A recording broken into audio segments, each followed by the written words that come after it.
Բարի օր, հանրային ռադիոյի եթերում հանրամեդիայի հերթական թողարկումն է, հետևաբար այսօր շաբաթ է եւ հետևաբար մենք այսօր խոսելու ենք մեդիայի խնդիրներից, ընդ որում խոսելու ենք քաղաքական իրադարձությունների համապատկերում, իսկ իմ զրուցակիցներն են այսօր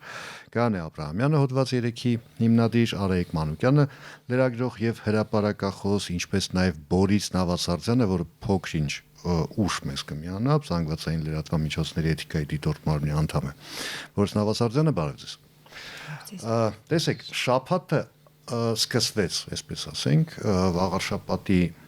խոշորացված համայնքի ընտրությունների ամփոփումով,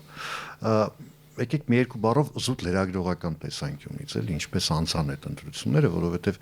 տարատեսակ էին գնահատականները եւ այդ գնահատականները բնականաբար բոլորը քաղաքական էին։ Ու ես դա ցավով եմ ասում, որովհետև լրատվամիջոցները վերածվել են արդեն քաղաքականության մասի այն դեպքում, երբ մենք հիշում ենք, մենք երազում ենք, որ լրագրողները, լրատվամիջոցները պիտի քաղաքականություն թելադրող լինեն։ Ժամանակին 2001 թվականից ի վեր ընտրություններ լուսաբանած լրագրող բավական բարդ նաև process է, հա, այսինքն հատկապես երբ գիշերը պիտի մնաս եւ այլ եւ այլ։ Եվ այդտեղ ոչ կուսակցական լինելը, որտեվ քաղաքական չես կարող չլինել, բայց ոչ կուսակցական լինելը ամենակարևոր լրագրողի համար ամենակարևոր սկզբունքներից մեկն են, որը գոնե հիմա մեր լրագրողական մեդիա դաշտում ընդհանրապես խիստ այդպես մոռացված կատեգորիա է, ցավոք։ Ընդ որում օրինակ ինձ համար տարօրինակ է, որ այսինքն եթե ես լրագրող լինեի եւ ես լուսաբանեի այս ընտրությունները, որովհետեւ հենց այս ընտրություններին են նաեւ մի փոքր Գյումրիի ընտրություններին էր, որ դա շատ ակնառու դարձավ, օրինակ մի մեծ հետաքննություն կանեի, իսկ ովքեր էին հատկապես կուսակցականացված դիտորդները, որտեվ սա եւս մի հարց է, որին լրագրողները պիտի անդրադառնան, բայց քանի որ լրագրողներից շատերը հատկապես նույն թիմից են, այսինքն նույն կուսակցության ներկայացուցիչներն են կամ նույն քաղաքական ուժին հարող, սատարող եւ այլ, սրանք խնդիրներ են, որոնք ամբողջությամբ ուղղակի խեղաթյուրում են մեր մեդիա դաշտը։ Նույն 2017-ին ես հիշում եմ մի մեծ հետաքննություն արեցի, ներկայացնելով, թե 2017-ի դիտորդները մոտ 28000 տեղական դիտորդներ էին գրանցվել, որից առնվազն 12000-ը ԲՀԿ-ի ներկայացուցիչներ էին, որոնց գրանցումը ֆիքսվել էր, այսինքն որևէ կերպ խնդիր չկար, ԿՀՆԴ հաստատել էր եւ այլն, եւ ով պիտի այս խնդիրը բարձրացներ, բնականաբար լրագրողները։ Բայց գիտեի պարոն Մակուչյանը։ Ահա։ Հիմա մենք այս խնդիրները բարձրաձայնող լրագրողներ չունենք եւ մաքսիմում որ կարող են նաև քաղաքական հարցեր տվող լրագրողներ, բովանդակային հարցեր տվող լրագրողներ չունենք կամ ունենք, բայց որովհետև, այսինքն այստեղ ես չեմ կասկածի տակ չեմ առնում լրագրողների կարողությունը, լրագրողների չգիտեմ, որակը, բովանդակություն ստեղծելու եւ այլն, բայց այստեղ տեսնում եմ բավական կաշկանդվածություն իրենց խմբագրակազմերի տված հրահանգի տեսանկյունից, այսինքն հրահանգավորված է այլ բան անել։ Արայյան, ըստ քեզ այդ խնդիրը տեղով սկսվում է, ավարտվում է, թե այնտեղ ավելի խորքային է խնդիրը։ Չէ, անշուշտ խնդիրը շատ խորքային է։ Նախ որ հարցնում ես թե ինչպես անցան ընտրությունները, ես կարծում եմ անկախ մեր ճաշակից, ցանկություններից, եթե չկան բողոքներ, եթե չկան այդ հազարավոր դիտորդների, կուսակցական դիտորդների բողոքները կենտրոնական հանձնաժողովին ընտրական, եթե չկան կուսակցությունների մրցակցող ուժերի բողոքները կենտրոնական ընտրական հանձնաժողովին, ուրեմն ընտրությունները լավ են անցել անկախ մեր ճաշակից եւ ցանկություններից։ Ընտրությունները լավ են անցել։ Ընտրությունները անցել են խախտման մասին հաղորդումներ։ Չէ, կարող է 300 ընտրախախտման։ Որ այդ ընտրախախտումը եղել է, որովհետեւ փաստորեն Հայաքվեն, որը բավական տենց մեծ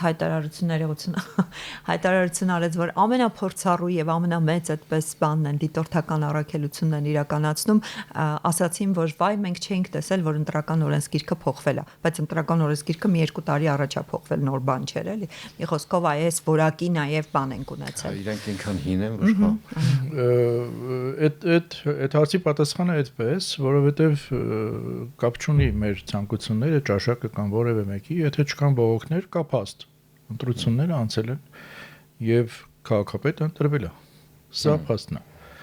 Եթե մեր գործընկերներից մեկը այստեղ լիներ, կասեր դե երթվեք, որ ընտրվել է։ Հա, երթվել կարող ենք, երթվելուց, բայց պետք է ասել հորս արև։ Շատ կարևոր է, այդ ֆիքսենք։ Ինչ վերաբերում է խնդիրը խորքային է, թե այս պահին է առաջացել լրագրողների հետ կապված եւ ընդհանրապես մեդիայի հետ կապված, իհարկե խնդիրը խորքային է եւ շատ երկար տարիներ մենք եկել ենք եւ հասել ենք այն ճանապարհին, ինչի մասին որ Գայանեն խոսեց, չեմ հավելի, որովհետեւ ամբողջությամբ համաձայն եմ ինչ որ ասեց, բայց շատ երկար տարիների միջով ենք անցել, որպեսզի գանք հասնենք դրան։ Հիմա մենք պետք է փորձենք հասկանալ, արդյոք մեզ պետք են այլ լրագրողներ, այլ մեդիա, արդյոք մեզ պետք է որակյալ լրագրություն, արդյոք մեզ պետք է որակյալ հասարակություն, թե այդ հասարակությունը մեզ պետք չի։ Եվ երկրորդ խնդիրը, որ ինձ համար շատ կարևոր է, որովհետև տեսեք, մենք մի ժամանակ շատ հպարտանում էինք ասելով, որ մենք ամեն մեկս մեզնից մեդիա է, չէ, եւ փոխվել է մեդիան, եւ կառուցվածքները մեդիայի փոխվել են, եւ մեզնից յուրաքանչյուրը ինքը մեդիա է։ Դրանով շատ ուրախանում էինք, հիմա պարզվեց այնքան էլ գող չենք, հա, երևի շատերը, որ մեզնից յուրաքանչյուրը մեդիա է, որովհետև խառնվել են շատ խաղաքարտեր դրա հետևանքում, բայց այստեղ գալիս է արխիվի պլան շատ ավելի կարևոր հարց, մեր հասարակության մեդիա գրագիտության հարցը, որովհետև այն ինչ որ անում են լրագրողները այսօր քիչ թե շատ կամ ավելի մեծ կամ ավելի փոքր չափի ըստ էության արվում է ընդհանրապես ողջ աշխարհում,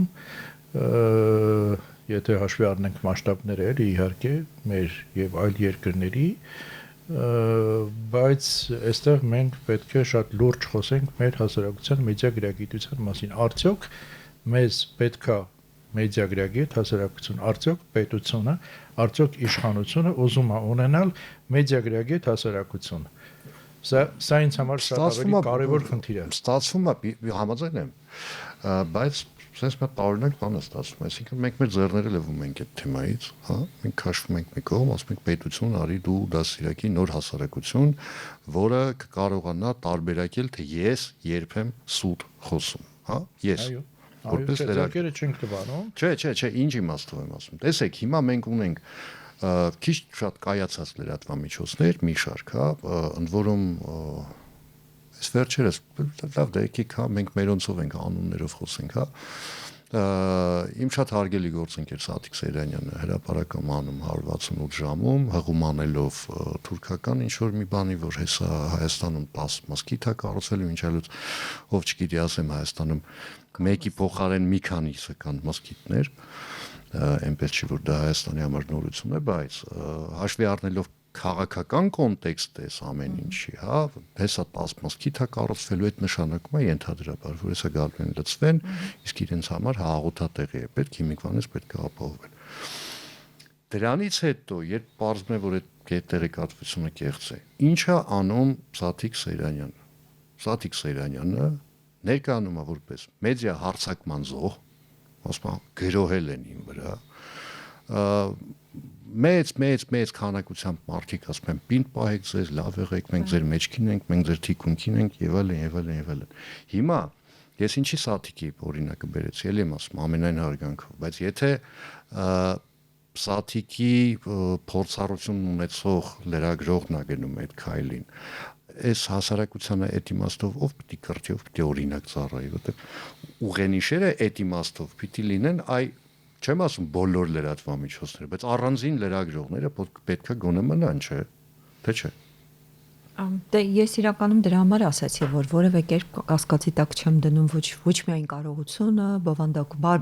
որակյալ բովանդակություն ստեղծելու կարողությունը, այլ այստեղ իսկապես միտումի եւ հրահանգի խնդիր կա։ Ընդ որում նաև պիտի շեշտենք, որ երբ բավական նաև ոչ քիչ թվով մարդիկ իսկապես հայտարարեցին, որ էսի չես անում ախր լինելով ժուրնալիստների միության նախագահ եւ այլ, այսինքն լինելով մի համքարության կամ հանրության ղեկավար, որը հենց առաջինը պիտի պայքարեր կեղծ լուր տարածելու դեմ, հրապարակում ես մի լուր,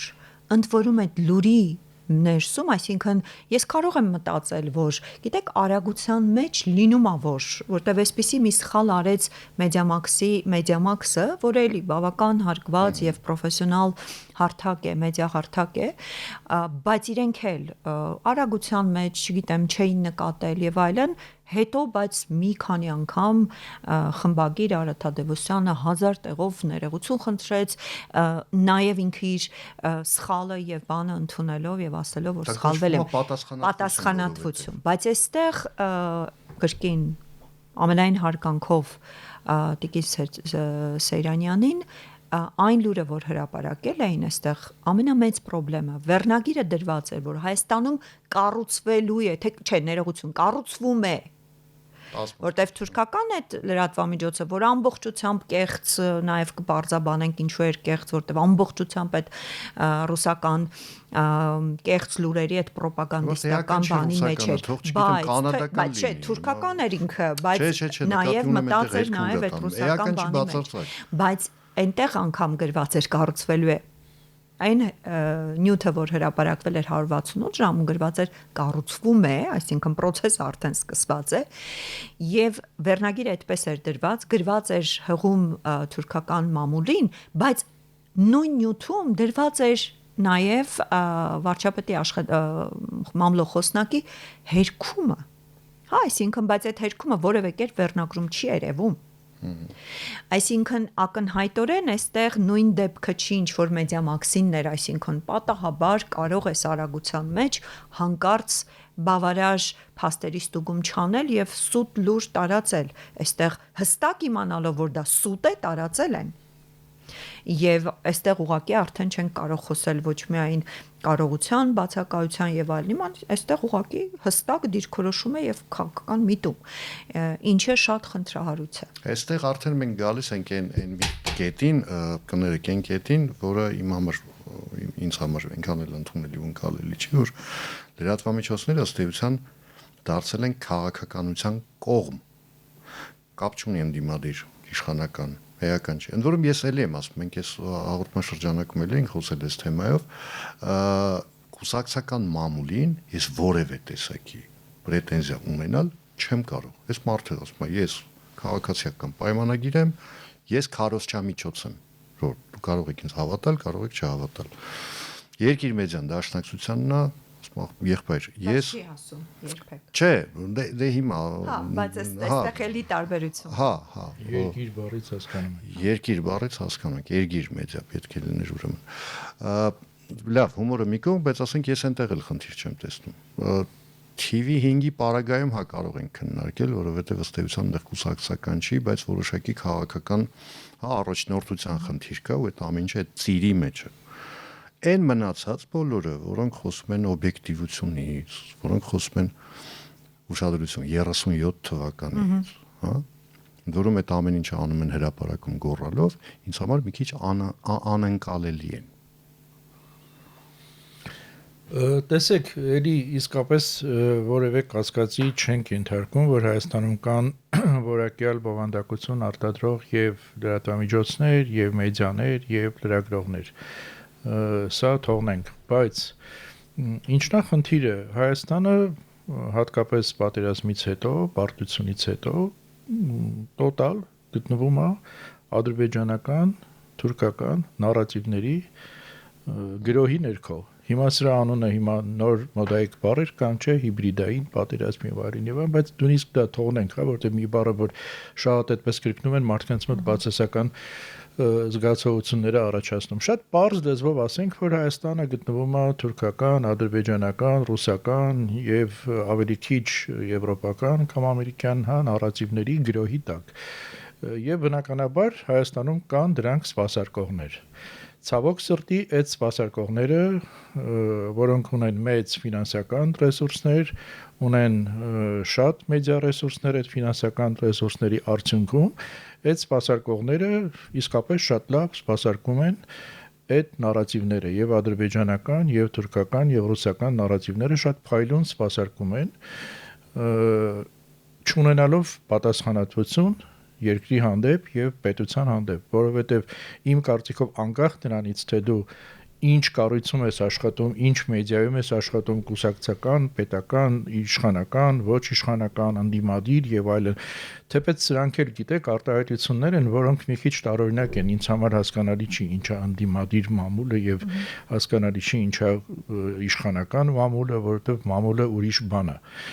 իրականության մեջ, բայց սրանք էլ տասնամյակներով այսպես ձևախեղվել են եւ այդ ձևախեղումների մեջ տարբեր այսպես մետամորֆոզների են ենթարկվել եւ եկել հասել են մեր օրերին։ Պարոն Ավասարդյան, բարով եկաք։ Ասեցիք, պարոն Ավասարդյանը ուշացած է գալու։ Մենք հիմա այդ նարատիվները սպասարկողները չունեն պատասխանատվություն, բայց պետք է ունենան պատասխանատվություն, որովհետեւ անկախ ամեն ինչից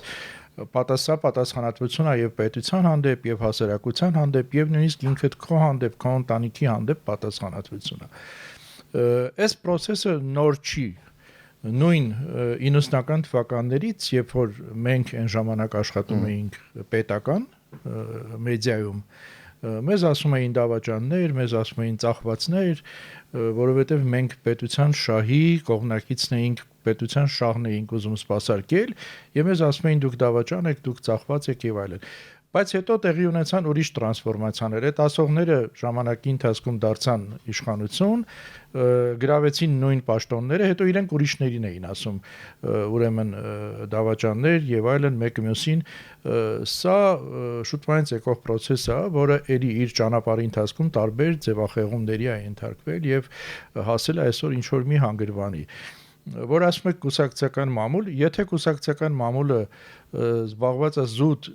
քարոզչությամբ, կուսակցության, ուրեմն այո, խնդիր չկա այդ կուսակցական մամուլի հետ։ Բայց երբ որ կուսակցական մամուլը 90 թվականին հրապարակում էր Շուշիի քարտեզը Շուշին ազատագրելուց առաջ, սա քարոզչություն չի։ Սա էլի նարատիվ էր, որը սպասարկվում էր եւ շարունակում էր այդ նարատիվները սպասարկել։ Սրա մասին ամենաբարձր մակարդակով խոսվել է եւ արխիվները կան, բոլորը այդ մասին գիտեն։ Հիմա էլի վերադառնում եմ մեդիա գրագիտությանը, հա, այդ նարատիվները միշտ սպասարկվելու են։ Ինչքան էլ որ մենք դրա դեմ պայքարենք, կարծում եմ որ չենք կարողանալու, որովհետև դա ոչ ձերբակալություններով է լինելու, ոչ ճնշումներով է լինելու, այո, օրենքով հնարավոր են շատ կարգավորումներ։ Իդեպ Հայաստանը, եթե չեմ սխալվում, այն երկրներից է, որ ինտերնետի մասով կարգավորումները չունի։ Շատ ընկերություններ աշխարհում շատ վաղուց 15 տարի առաջ ունեն իրենց կարգավորումները, իրենց աշխատակիցների, ուրեմն, հա, անձնագրերը Facebook-ի հետ շփվելու, սոցիալական մեդիայի հետ շփվելու, ինչա կարելի, իրենց ինչ չի կարելի, սա շատ վաղուց շատերի համար նորմալ երևույթ է, ինչը Հայաստանում։ Շատ լավ, հիմա տեսեք, կներեք, օրինակ մեր վերջին հաղորդումներից մեկը, պարոն Ավասարդյան, ես ձեզ եմ դիմելու։ Իմ վերջին հաղորդումներից մեկից հետո մեր հին գործընկերներից մեկը, իմ անունը չտամ, զանգեց ինձ, ուրախ էր, որ այս թեմաները մենք քննարկում ենք, որ վերջապես սրանք սկսել են քննարկվել, բաց քննարկվել հանրային եւ հրապարակային, ասեց խնդիրը կարգավորելու միակ տարբերակը ֆրանսիական մոդելով գնալ լրագրողներին լիցենզիա տրամադրելու։ Ես իհարկե այնքան էլ համամիտ չէի, որովհետեւ ասուդի դիկտո պրոսերեն տարբերակով ասեմ դատավորներն ովքեր են, այսինքն ովքեր պիտի լիցենզիան տրամադրեն, մեկ, երկրորդը չես կարող իմանալ վաղը մյուս օրը այդ տրամադրողների դերում ովքեր կհայտնվեն, հա, Արայիկի ասած մարդիկ, որոնք նախկինում մի բան էին ասում, այսօր եկան իշխանության կամ երեկիկան իշխանության բոլորովին այլ բաներ են անում, ու այդ դեպքում մենք խնդրեմ ենք, բայց խնդիրը կա հանրային դժգոհություն լրատվամիջոցներից ֆիզիկապես է զգացվում արդեն։ Այսինքն երբ գնում ես մի տեղ ասում ես ես լրագրող եմ, զգում ես որ քո հետ արդեն վերաբերմունքը լրիվ այլ է, այն դեպքում երբ ժամանակին բոլորովին այլ էր վերաբերմունքը։ Հիմա ինչ պետք է անենք։ Նախ անդրադառնամ լիցենզավորման գաղափարին, երբ որ Ֆրանսիայում այդ գաղափարները սկսեցին քննարկվել, դա մոտավորապես 60-ական թվականներն էին, երբ կարելի էր մատների վրա հաշվել ովքեր են լրագրողները եւ ովքեր ում համար հասանելի են հանրային հարթակները, հա։ Հիմա ասենք թե մենք այդպիսի բան անենք, մի քանի լրատվամիջոց միգուցե եւ իրենց լրագրողներով կգնան այդ ճանապարհով, կվերցնեն այդ լիցենզիաները կամ այդ փաստաթղթերը, հա, բայց արդյոք դա նշանակելու է, որ մնացած բոլորը զրկվելու են հնարավորությունից հանրության առջև հանդես գալու իրենց կարծիքներով, իրենց տեղեկություններով։ Բարձր որ ոչ։ Այսինքն այստեղ հարթակների խնդիր է, ինչպես առաջին մակարդակով դա հարթակների խնդիր է, ինչպես ստիպել, որպեսզի այն հարթակները, որոնց միջոցով կարելի է հաղորդակցվել լայն շրջանակների հետ հասարակության, որպեսզի իրենք ինչ որ կանոններ սահմանեն իրենց համար, ինչպես են իրենց հարթակները օգտագործվում, եւ դա միջազգային փորձից ելնելով հիմնականում այն հարթակներն են, որոնք Հայաստանի իրավազորությունից դուրս են։ Այսինքն մենք իրենց ոչ մի բան չեն կարող թելադրել։ Դրանց կարող են ինչ որ կանոններ թելադրել, ասենք խոշոր շուկաներ, ինչպիսին ասենք Եվրամիության շուկան է, եւ անցած տարվանից 2024 թվականից 2 ակտ ընդունվեց, հա, թվային շուկաների կարգավորման եւ թվային մեդիայի կարգավորման, եւ դրանք ենթադրում են, որ հարթակները պետք է արձագանքեն այն բողոքներին, որոնք կան այս կամ այն բովանդակության վրա, նկատի ունեն մետա եւ այլն եւ այլն, այդ կարգի հարթակները հակառակ դեպքում նրանց գործունեությունը Եվրամիության տարածքում արգելվելու է։ Հա, բայց այստեղ էլ համաչափության խնդիր կա։ Նման պարտավորություններ դրվում են միայն այն հարթակների վրա եւ խոսքը ոչ միայն զուտ տեղեկություններ տարածողների, այլ նաեւ գովազ տարածողներ, առևտրային տարածառայություններ առաջարկողներ, որոնք ունեն 45 միլիոնանոց առնվազն լսարան։ Դրանց կորցնելու բան ունեն։ Հա, դրանց եւ կորցնելու բան ունեն եւ իրենց ազդեցությունը բավարար մեծ է, որpիսի դու միջոցներ կիրառես։ Հիմա ինչ անի Հայաստանը, եթե Եվրամիության տարածքում չէ։ Հիմնական գաղափարը, որ քննարկվում է այս փուլում, դա ձևավորումն է այնպիսի ինստիտուտի, որը կկարողանա աշխատել Եվրամիության հետ մեկտեղ այդ հարթակների հետ։ Իսկ դա նշանակում է, որ համապատասխան կարգավորումները Հայաստանում պետք է հարմարեցվեն եվրոպական կարգավորումներին եւ այդ դեպքում մենք, ինչպես ասում են, մեծ թիմով հանդես կգանք այդ հարթակների հետ հարաբերություններում, բայց այստեղ առաջացավ նոր խնդիր։ Քանի որ ԱՄՆ վարչակազմը այսօրվա այդքան էլ ուրախ չի եվրոպական այդ նախաձեռնություններով եւ հակառակը փորձում է հնարավորինս ազատականացնել բոլոր հարթակները եւ հին եւ նոր ձևավորվող, որտեղ այսօրվա վարչակազմը շահագրգռված է իր հարթակները ստեղծել, որի միջոցով հաղորդակցվում է հասարակության հետ։ Մի խոսքով բավականին խառը իրավիճակ է եւ մեր փոքր երկրի եւ մեր փոքր շուկայի եւ փոքր հասարակության միակ ելքն է դա առաջարկել այնպիսի բովանդակություն, որը այլընտրանք է, այն ամբողջ, չգիտեմ, կեղտ համարենք եւ ինչ համարենք։ Մենք գալիս ենք արդեն կներեք մի քիչ ուտոպիստական են բաներին, որ իմ գործընկերներից մի քանիսն էլ էս վերջերս էլի խոսում ենք, ասում են օրինակ հավաքվեք, չեն ասում հավաքվեք հին լավ լրագրողներով, ստեղծեք մի հատ այլընտրանքային լրատվ։ Չէ, հին ու լավ, ոչ թե հին։ Ապրիորի ենթադրվում է, որ հինը լավն է։ Հին ու լավ լրագրողներով հավաքվեք, ստեղծեք մի լրատվամիջոց, հա, որը կդառնա իրական այլընտրանք եղած տեղեկատվական դաշտում, որ մարդիկ իմանան, որ այստեղ լուրը վստահելի է, որ այստեղ գնահատականները անաչառ են եւ այլն, բայց իմ խորին համոզմամբ դա ուտոպիա է։ Որովհետեւ դրա համար մրցակցությունից խուսափում են որակյալ լրագրողները։ Չէ, մրցակցության ուզում են, որ իրենց համար դաշտ ազատեն, իրենք ունենան որակյալ մյուսների նկատմամբ։ Չէ, եկեք ընդունենք, որ որակյալ լրագրությունը մրցունակ չի։ Ճիշտ է, այսօր այո, բայց իմ կարծիքով էլի խնդիրը որն է, արդյոք պետությունը ուզում է ինքը ունենալ որակյալ լրատվամիջոցներ։ Ինքը ուզում է ունենալ որակյալ բովանդակություն։ արտադրող մեդիաներ։ Ուզում է իշխանությունը, լավ ասենք, չասենք պետությունը, ասենք իշխանությունը, վարչակազմը եւ այլն։ Ուզում է ունենալ թե չէ։ Եթե ուզում է, ինքը ունի բազմաթիվ գործիքներ, այդ թվում եւ դրամաշնորհային գործիքները, որոնք վերջին հաշվով ազատ են, հա, բովանդակային վերահսկողությունից ազատ են, ունի եւ դրամաշնորհային գործիքները եւ բազմաթիվ գործիքներ կարող ենք մտածել եւ եղած եւ նոր ստեղծվելիք, որոնք կարող են օգնել, որպիսի պահանջարկը որակյալ լրատվության հասարակության մեջ ավելի մեծանա, այսինքն, բայց խնդիրն է, թե դու ինչի վրա ես ուզում հենվել։ Եթե դու ուզում ես, մենք նոր խոսում ենք այդ երթվելու ինստիտուտի մասին, չէ՞։ Չէ, բարեբախտաբար ինստիտուտ չի դա։ Չէ, ես ասում եմ հիմա նայեք, եթե դուք տանում եք մի քիչ շեղում եմ կարող, եթե դուք տանում եք Թաթեի համերգը որպես գլխավոր իրադարձություն, այդ օրը իսկապես եղել են բազմաթիվ շատ լավ համերգներ, շատ լավ, դասական, ջազային եւ այլն, ամեն ինչ եղել է, այսինքն բոլոր սպառողների ճաշակը բավարարելու հնարավորություն եղել է։ Բայց չէ որ իմ մտածողությամբ գուցե սխալվում եմ։ Եթե գլխավոր հրապարակի գլխավոր իրադարձությունը դա պետության ուղերձն է։ Եթե դուք այդ ուղերձը տանում եք երկել, ապրելու, քեֆ անելու, ուրեմն դուք ավելի շատ հակված եք այդ ուղերձը ունենալ։ Այդ ուղերձը տարածել։ Հիմա եթե դուք ավելի շատ ուզում եք, որ մենք ունենանք որակյալ լրատվություն, իսկապես կան հնարավոր է ստեղծել բացի այդ կարգավորումներից շատ բաներ, կարգավորումներ ասելով նկատի չունենք այդ սենց սահմանափակումներ, ելի եմ ասում փակել, ջարդել, ձերբակալել եւ ոչ։ Այդ կարգավորումներից բացի ունենալ շատ գործիքներ, որոնցով հնարավոր է որ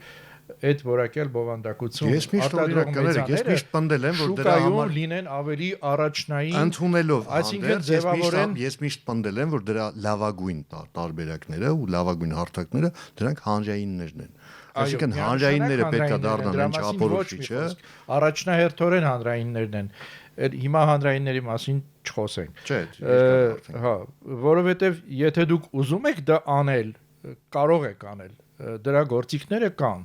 ես մի օրինակ էլ բերեմ ու ավարտեմ հա այս օրինակը շատ տիպիկ է եւ կարելի է ամեն ինչի վրա ուրեմն տարածել ես ասում եմ երբ որ 20 թվականին 22 թվականին սրա մասին գրում է Վարան Փափազյանը եւ ես շատ եմ այս օրինակը բերել 22 թվականին երբ որ Հայաստանում բացվում է պետական թատրոնը Սունդուկյանի անվան ազգային ակադեմիական թատրոնը այդ ժամանակ պետության որոշմամբ այդ սովետական պետությանը, որը էլի 17 թվին տենց լյումպենով հեղափոխություն էր արել եւ այլ։ Այդ պետության որոշմամբ վերջին երկու շարքերը տրամադրվում են Ղանթարի առևտրականներին։ Եվ Վարան Փափազյանը գրում է, որ Ղանթարի առևտրականները գալիս էին Կեղտոտ, Ցեխոտ եւ այլն նստում էին վերջին երկու շարքում, նայում էին Անտիգոնե, նայում էին Օթելո, նայում էին Շեքսպիր եւ ծիծաղում էին իրանց վրա, հրռում էին, խանգարում էին ներկայացումը, չէին թողնում, վատ հոտ էր գալիս այդ մարդկանց վրայից, որտեվ առևտուր անելուց հետո էին գալիս էշերի, կովերի եւ այլնի հետ, բայց փոխվեց չէ այդ հասարակությունը դրանից հետո այսինքն այդ պետությունը նույնիսկ այդ 20-ական թվականներին ուզում էր այդ հասարակությունը որոշակիորեն փոխել եթե ուզում ես փոխել կարող ես ավարտում ենք արդեն ամփոփելով հիմա ոնց անենք որ լավ եկեք հասարակության մասին տենց ընդհանրական չխոսենք որ այդ Ղանթարի առևտրականները մեդիա դաշտում ավելի ցիվիլ դառնան ուրեմն մոտակա ամիսների համար ես որևէ առաջարկ չունեմ Քանի որ մենք հասկանում ենք, որ բոլորը մտել են նախընտրական փուլ եւ բոլոր միջոցները օգտագործելու են հասնելու համար իրենց քաղաքական նպատակների օգտագործելով նաեւ լրատվամիջոցները։ Եվ այստեղ որևէ մեկից, որը ազդեցություն ունի տեղեկատվական դաշտի վրա, ակնկալել, որ հանկարծ այլ բան է անելու, միամտություն է։ Լավագույն բանը, որ կարող ենք պայմանավորվել, դա ընտրություններից հետո բոլոր մասնագետներով, որոշում կայացնելով նստենք ու մշակենք այն քաղաքականությունը մեդիա ոլորտում, որի մասին ակնարկեց Արայիկը, բայց պարզ է, որ ավելի sophisticated, ավելի զարգացած միջոցներով կարողանանք դա իրականացնել։ Ուրեմն ինչպես ասում են շվեյկը ոդիչկային, պատերազմից հետո ժամը 6-ին կհավաքվենք։ Եթե կարելի է մի բան հավելեմ, որովհետև այնինչ ասաց պարոն Մանուկյանը, որ պետությունը որոշակի կարող է նպաստել մեդիադաշտի առողջացմանը, 2019-ից քննարկեցինք, որտեղ հիմնադրամ էր մտածվում, գաղափար կար ստեղծել պետական հիմնադրամ, չնայած այնտեղ միշտ կային ռիսկեր, որ կարող է այդ մեդիաները այնուամենայնիվ մի տեսակի վերջո դառնային տենց պրոիշխանական, այսինքն բավական տենց երկար պարոն Նավասարդյանի հետ այդ թվում քննարկվում էր, թե ինչպես անել, բայց այն ինչ հիմա պետությունը պիտի անի, դա մեդիագրագիտության զանգվածային այդպես կրթական ծրագրերն են, որովհետև մենք իսկապես շարունակաբար միևնույն է լինելու ենք ադրբեջանական, թուրքական, ռուսական եւ այլը տեղեկատվական հարձակումների ներքո եւ մեր հանրությունը եւ այդ սպասարկողները միևնույն է նաեւ մեդիադաշտում լինելու են եւ մեր հանրությունը գոնե պիտի դրան որոշակիորեն դիմադրողականություն ունենա դրան նկատմամբ եւ այդ դիմադրողականության բարձրացման տեսանկյունից այո պետությունը ունի ահռելի պատասխանատվություն եւ մեծ գործ։ Հուսամ պետությունը մեզ կլսի, շնորհակալություն այսօրվա զրույցի համար։ Իրականում մենք երևի ինչ որ մի ժամանակ անց կփորձենք մի քիչ ֆորմատ փոխել, որտեղ 30 րոպեն իրոք չի բավարարում էլի։ Չի բավականացնում, թե հարցերը շատ են, հյուրերը որպես կանոն հրաշալի։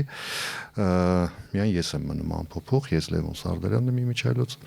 ով չգիտի կհանդիպենք արդեն գալիք շաբաթօրը, շնորհակալություն մեր հյուրերին այսօր մեր հրավերը ընդունելու համար, հիշեցնեմ այսօր մենք զրուցում ենք Գանե Աբրահամյանի, Արայիկ Մանուկյանի եւ Բորիս Նավասարդյանի հետ, շաբաթօրը կրկին կհանդիպենք արդեն հանրային ռադիոյի եթերում էլի ժամը 19:00-ին, շնորհակալություն, հաջողություն եւ համբերություն բոլորիս։